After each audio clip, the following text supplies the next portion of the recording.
The three fairies zoomed out of the window and into the fresh morning air. The safari park was quiet.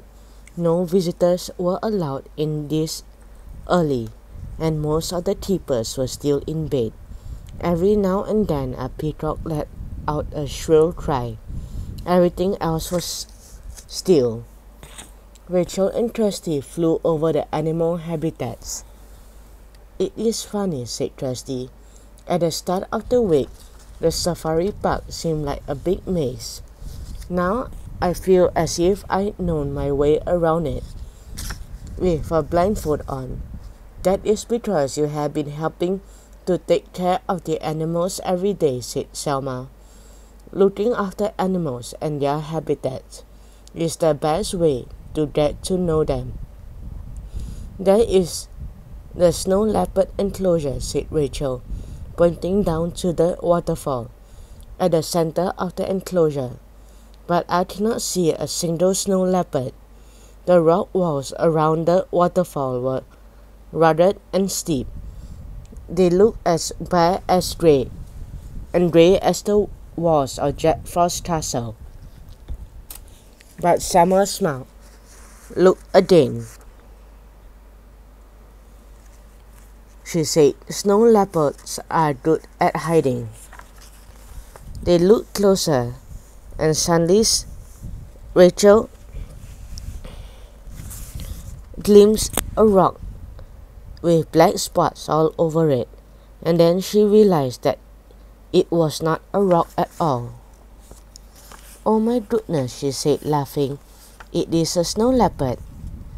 I did not know they were so good at blending in with the background." "They are amazing at camouflage," said Selma in a proud voice. "But I wish Dotty was not so good at it. I cannot see her here." Just then a loud voice broke the peace of the morning. "Coming, ready or not," it squawked. "That sounds exactly like a goblin," said Trusty. A green head peeped around one of a pointy rock. From the other side a fluffy white cap tumbled down, landed suddenly, and scrambled away. "Look at the tips of that caps first," said Rachel. "They have got a blue sparkle." "Could that be Dotty?" Trusty asked. "It is Dotty," Selma exclaimed. I'd known her markings anywhere. A snow leopard spots are unique, just like our fingerprints." She dived down towards a little trap, but Dotty disappeared. The goblin leaped down to stand beside Selma. "Lost something?" he asked, cackling with laughter. "Where is Dotty?" Trusty said, landing next to Selma.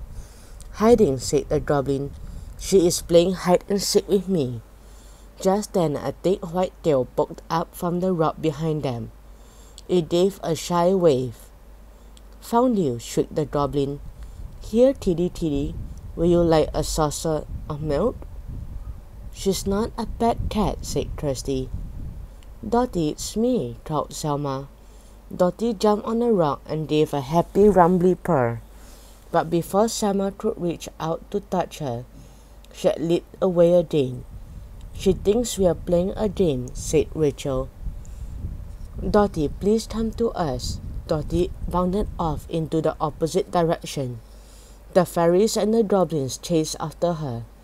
She scrambled up rocks, jumped across the waterfall, and slid down a slope. She had her mouth a little open, and her eyes were sparkling. "She looks as if she is smiling," said Selma. "She is having a great time," Trusty panted. "But I wish she stopped and listened." Dotty raced around a larger boulder and disappeared from sight. "Follow her," called Selma.